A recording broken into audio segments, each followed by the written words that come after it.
This week, let's talk about money. Alright, touchy subject, I know. But you want a new car. You want a new TV. You want to go on a trip. You want to save money so you can trade currencies on the foreign exchange market. Yeah, that might be a me one. Well, happy Wednesday, everybody. Welcome back to Lose It a Lambo.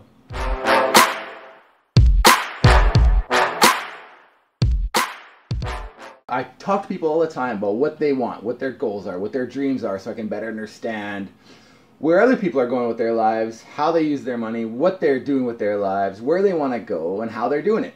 I love learning from other people. I never pretend that I know it all. I want to learn from people so that I can learn and be smarter and a better person from that.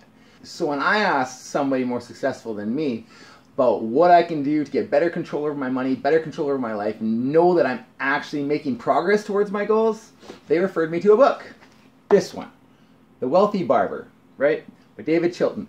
For those of you that don't like reading, it's okay. This is a very easy read. It's more like reading a storybook than reading a financial planning method, right? Or a better way of dealing with your finances. This book keeps coming up over and over again, so it'd be silly of me not to bring it up. It has changed my life already, my roommate's life, my parents follow some principles in this book. It's a great book. The biggest thing that I can take from this book is the rule of 10%. Whenever you have money come in, take 10% of that and put it somewhere else. Have it automatically come out of your account and get transferred into another account, which is easy to set up through banking nowadays.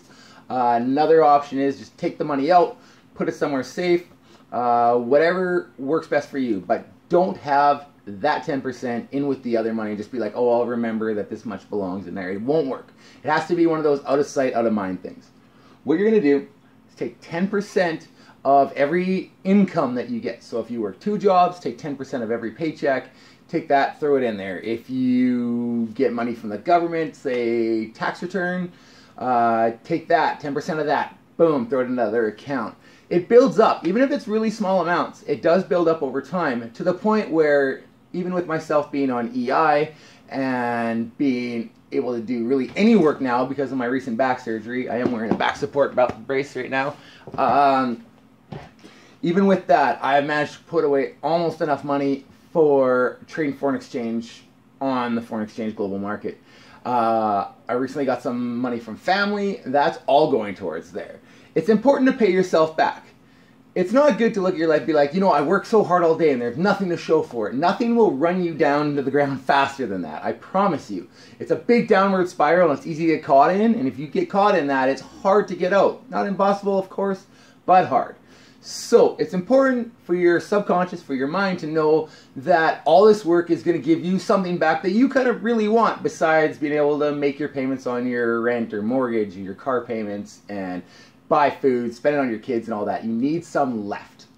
This book will tell us how to get there. It does tell you how to get there. It talks about everything from RSPs, mutual funds, what to do when you're saving for a house, how to put money aside for this and that you want. It's all covered in here in a very, very easy read. I tell people time and time again, I never was a big reader, but leaders are readers. I mentioned this in my last video. Leaders are readers.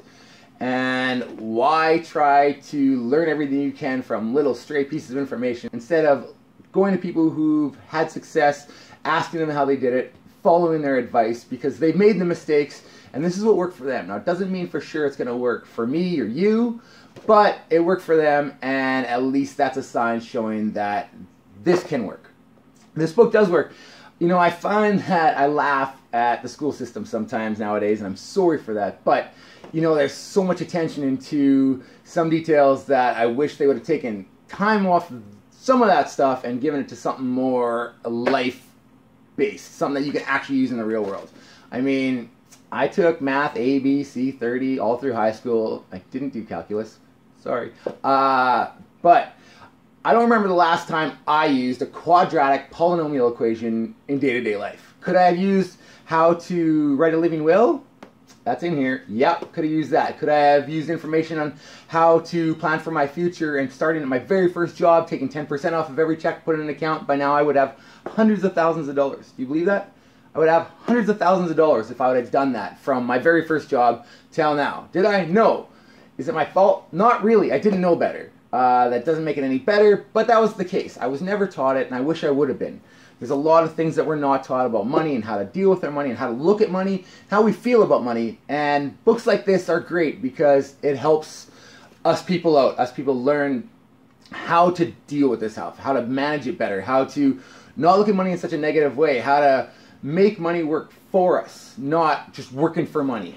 I mean, that's why, you know, I take my 10%, I put it into an account where I can take that money, put it into the foreign exchange market and grow that money. Use money to make money. Instead of trading time for money, where you go to work, you work really hard, and then you're trading that time for a paycheck. You're getting paid. Now, I'm not saying that's not important. It is. It's very important to have a steady income. There's lots of different ways of making that income. What's important is what you do with your money. And for my goals, I don't want just a TV. I don't want just another car. I have really big goals, as all of you know. This is called Lose It a Lambo for a reason, right? Going from having lost almost everything to owning a house and a Lamborghini and living the lifestyle that comes along with those things. It's more than being about just a car or just a house. It's about a lifestyle. It's about knowing that I've turned my life around and once again have a house and a car and, you know, maybe someone that cares about me and things like that. You know, financial stability, not worry, not living paycheck to paycheck. Nobody likes that. It's not fun. It's hard and it's stressful. Money may not be able to buy happiness, but it can sure give you some peace of mind sometimes. Alright, so I take my money and I'm going to have my money work for me. It talks about that in this book. This is the book, The Wealthy Barber, David Chilton. You can get it from a library. You can probably even get it online through a library, so you don't have to even go into a library. You can do your library card online if you're somewhere that offers that. I know here in Saskatchewan, or at least in Saskatoon, they definitely offer that, and it's really handy, especially when I can't go out and do anything. So being stuck at home, it's nice to have access to a massive library without having to even leave the house. It's great. It's great. So this is what I'm recommending this week, The Wealthy Barber. Go check it out. If you go to my website, loseitalambo.com, I'll have a link to somewhere where you can purchase this. I'm sure it's cheap now. I'll put a link in the description below. It's great. I can't say enough good about it. And like I said, it's written in such a way that it's more like reading a story as opposed to reading some kind of financial success book, and it's all numbers and it's confusing and it feels like you're in class and you feel like you're wasting your time. That's no good. So I highly recommend going to get this book. Follow the law, 10%, put that aside, and feel better knowing that you are actually, you know, working towards getting something you really want. It's not just a pipe dream anymore. It's becoming real. Every time you put money into that account, it grows. And until you can get what you want. It's that easy. It's not easy, but it is possible. And if I can do it with my spine surgery and being off work and being on EI, then I'm sure you can do it. That's it for this week, everybody. Lose It a Lambo, still going strong. Back's feeling better. My left foot still doesn't really work, but I'm working on it every day. And yeah, that's it, guys. Thanks for coming again this week. See you again next week, alright? Alright, peace out, guys.